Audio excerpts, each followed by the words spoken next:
I just spent the week with fantasy football creators from all over the world, and in between recording videos, we were screaming about these players because it's so hard. Everybody has a different opinion. I want to give you mine. I want to give you the bull and bear case because they can break fantasy football this season. Starting off with Drake London. I mean, I find myself arguing with people in the live chat every night because people are looking at London going, oh my gosh, he's never even been a wide receiver 3 in fantasy. He's had back-to-back wide receiver 4 finishes. And all of a sudden, if you want Drake London, you're going to have to take him in the second round, which seems absolutely ludicrous for a wide receiver that hasn't been able to get it done for 2 straight seasons now. And I would be on your side. Trust me, I would get it. If this was somebody that didn't have the pedigree, that didn't flash us an elite level talent, but I want to walk through what you have seen with Drake London starting in college, then going to the NFL. You go back to his days at USC. He joins a team that has Michael Pittman Jr. as a senior at USC, Amon-Ra St. Brown as a sophomore, and Drake London is able to actually break out at 18 years old. Then going into his next season, Amon-Ra St. Brown's a junior, Drake London's a sophomore, and Drake London is a more productive wide receiver than Amon-Ra St. Brown on that same roster. You go into his junior year, there he accounts for almost 40% of the USC passing offense from a week-to-week perspective. Literally insane. He gets drafted inside the top 10 picks of the NFL draft. And while, yes, the fantasy points haven't been there through the first 2 seasons, what you have is actually the market share numbers. If you look under the hood and you look at the percentage of the offense in Atlanta that Drake London is accounted for, he has looked like an alpha wide receiver 1 at an incredibly young age. Now, of course, the Atlanta Falcons offense dealt with some of the worst quarterback play in the entire NFL. So what you end up seeing is Drake London doing absolutely nothing from a fantasy football perspective. But if you look at how young he was as well, he comps historically at 23 years old to guys like Chris Godwin, DK Metcalf, Deshaun Jackson, Stefan Diggs, Andre Johnson, Christian Kirk, Torrey Smith, and Darius Slayton. Obviously, Slayton not too exciting, but a lot of these other wide receivers came out and they put up wide receiver 1 seasons at 24. Not to mention that London goes from what should be one of the worst passing offenses in the entire NFL to one of the best. So I am in on London. I think you can go ahead, take Drake London there as a high-end wide receiver 2 in fantasy this season, even if he's never come anything close to this. What was really funny is we did the Flock Draft League, I believe on Wednesday night, and Sal had pick 11, and he said Drake London was the highest player in his rankings. Now, he ended up taking Jonathan Taylor, getting Drake London at the beginning of the second regardless, but it was very interesting to hear him say that. And I will also remind you, I don't think you have to take Drake London at the 1-2 turn if you're in your regular redraft league. Where I'd be targeting London would be a late second rounder, and I think he should project out to be a high-end wide receiver 2 this season. Now, when I say we are screaming about an individual player, I mean we were screaming about Devon Anan. Okay, there was half the room that absolutely loved him. We're saying that Devon Anan can be the number 1 overall pick in fantasy football drafts in 2025. There was half the room, which I kind of found myself in, saying, you know what? Yes, he looks to be a top-end NFL running back. I mean, this is somebody that his name will be around NFL circles for a very long time because of his explosiveness, because of the offense that he plays in. But in terms of seeing that high-end running back 1 finish, I just don't necessarily think that we can get there at 188 pounds, given what we've seen historically. Now, I want to remind y'all, Anan was the most efficient running back in the NFL last season. He averaged 8.1 yards per carry. Yes, 8.1. If he maintains this level of efficiency through his entire NFL career, Devon Anan will go down as the best running back in NFL history. Personally, I'm not expecting that to happen. Personally, what we typically experience with these rookie running backs going into year 2 is you have Anan taking a step up with his volume, but a step backwards with his efficiency. And that leads to league-winning seasons from guys like Alvin Kamara in their second year. That leads to league-winning seasons from guys like David Johnson. Now, the issue with Anan is going over and looking at the 188-pound frame, looking at the injuries. It goes to question, is this a situation in which he can get to 16, 17, 18 touches per game? I don't think this Miami offense wants to use him in that way. I think they drafted Jalen Wright. They still have Raheem Mostert. They're going out there and talking up Jeff Wilson Jr. for whatever reason. I think that this is going to be a running back by committee where Achane will see some efficiency drop. He will see his volume go up ever so slightly, and he will remain about the same finish that he had a year ago. So if you're drafting, say, in your ESPN draft, and you got Achane in round 3, I applaud you. I think it's a great pick. If you drafted him as a low-end RB1, high-end RB2, I think he can absolutely crush for you at that price. If you were drafting on Underdog today, and you take Achane back-to-back with Saquon Barkley, and some of my Underdog drafts, I see him going ahead of Barkley, I just simply can't get there with the running back of this size. So in your regular ESPN drafts where you can get him around 3, go for it. If you have to take him in round 2 on Underdog, there I'm a little bit more hesitant. And yeah, of course, you can watch me draft my teams on Underdog every single night. By far and away, my favorite place to draft. They're best ball drafts, so there's no time commitment at all during the year. It's how I draft hundreds of teams every year. It's how I won 150,000 2 years ago. And because there's no time commitment during the season, it's not meant to replace your main fantasy football league, just meant to be some extra fun added on the side. And if you use code FLOCK, you're going to get my 2024 rankings, 2024 draft guide, 2024 ADP consensus cheat sheet. And with code FLOCK, you're also going to get a 50% deposit bonus up to $1,000. You will get a Christian McCaffrey special pick'em for week 1 as well. So make sure you take advantage of that with the link in the description and comment section. Now, going over to Malik Neighbors, this was another player that we argued a lot about this week, because looking at Neighbors, obviously from a dynasty perspective, you're an absolute love. I mean, this is one of the best wide receiver prospects that we've seen over the past 5 years. He goes out at LSU and he has almost 1,600 receiving yards and an offense where another wide receiver went round 1 in this year's NFL draft with Brian Thomas Jr. The production is insane. He's only 21 years old. He goes to a team that Wan'Dale Robinson is their second best weapon. He should have every single target in this offense. I find myself on the fence of Malik Neighbors, ranking him as a low-end wide receiver 2 rather than a high-end wide receiver 2. And the reason for that is only Daniel Jones. If you go through and if you look at what Daniel Jones has done with wide receivers through his NFL career, with tight ends throughout his NFL career, he will make whoever's there in New York completely irrelevant, or at least that's what we've seen since 2019. Now, I completely agree with you. Malik Neighbors is the best wide receiver that Daniel Jones has ever played with. I think Malik Neighbors makes this offense probably better than it would be otherwise, but we've already shown you the math where sportsbooks, they know what they're talking about. Very rarely are they wrong.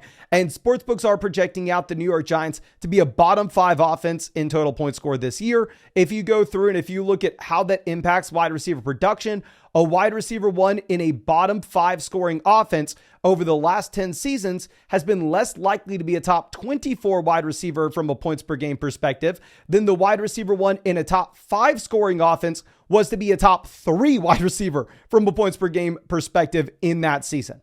It's ridiculous how much wide receiver production is dictated by the offense that they're playing in. I think the Giants are going to be a very bad offense. So I'm ranking Neighbors as a low-end wide receiver 2, or if the Giants are better than people expect, then maybe he can finish as the low-end wide receiver 1. But to draft them as like a high-end wide receiver 2, I don't know if there's too much upside from that cost. Now, going over to Stefan Diggs, of course, we dealt with the FSC guys over there that think once any player hits 30, he's complete dust. Obviously, I'm just poking fun. That's super smart guys, but nonetheless, looking at Diggs, this is a wide receiver that goes over to Houston and at this moment is being drafted neck and neck with Tank Dell. I think that we can all pretty much agree if you look at what we had from Nico Collins last year, where Nico Collins just absolutely dominated at 24 years old with 3.3 yards per route run. Nico Collins is probably the wide receiver 1 in Houston. But beyond that, if you are looking at Stefan Diggs, this is a wide receiver that in the second half of last season, once the offensive coordinator change occurred in Buffalo, the efficiency fell off a cliff. He was unstartable in fantasy, but it hurt you more than just a regular unstartable guy because you continuously put him on your lineup just for him to go out there and run a ton of routes and just for him to ultimately do nothing with the targets that he had.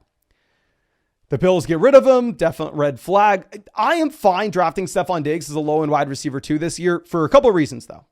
One, I stand by. I believe that Stefan Diggs is playing with one of the best quarterbacks in the NFL. I think CJ Stroud is a legitimate MVP candidate this year. He was already at the top of the NFL in passing efficiency last season, and now he adds another weapon to his arsenal and is going into year 2. And with Stefan Diggs, I personally think that he is the guy playing in 2 wide receiver sets rather than Tank Dell, given what we saw with the preseason usage and what we know about these wide receivers' profiles. So I am fine drafting Stefan Diggs as a low-end wide receiver 2. I definitely think that you have to rank him behind Nico Collins based off the efficiency numbers that you had from Nico Collins and the preseason usage that you had from Collins. But that's why I took Nico Collins in the 2nd round of the Flock League. Now, going over to someone I took in the 6th round of the Flock League, it was a full PPR double flex format, so we went a little wide receiver heavy. I took Terry McLaurin, and I've been on the side of, oh my gosh, Terry McLaurin's consistently overrated in fantasy. I have crapped on Terry McLaurin for God knows how long. And I find myself all of a sudden drafting him there when you can get him as a wide receiver 4. I think Terry McLaurin as a wide receiver 4 is a phenomenal price point. Now, let me talk about the bear case with McLaurin. He's going to be 29 years old this season, and his highest finish ever from a points per game perspective was the wide receiver 20. So the ceiling there isn't necessarily spectacular. But on the flip side of this, you do have Jaden Daniels coming in. Daniels had a ton of passing volume with Malik Neighbors and Brian Thomas Jr. last season. Now, of course, will he have a ton of passing volume this year? Very hard to figure that out, but should be decent quarterback play here in Washington. And you also have the departure of Jahan Dotson. So if you are looking at Terry McLaurin, this may be a discount on Malik Neighbors. I know it's crazy to say that, but this is a wide receiver that is the alpha in his offense, should have every single target going towards him. And the ultimate question is, what does the passing volume look like?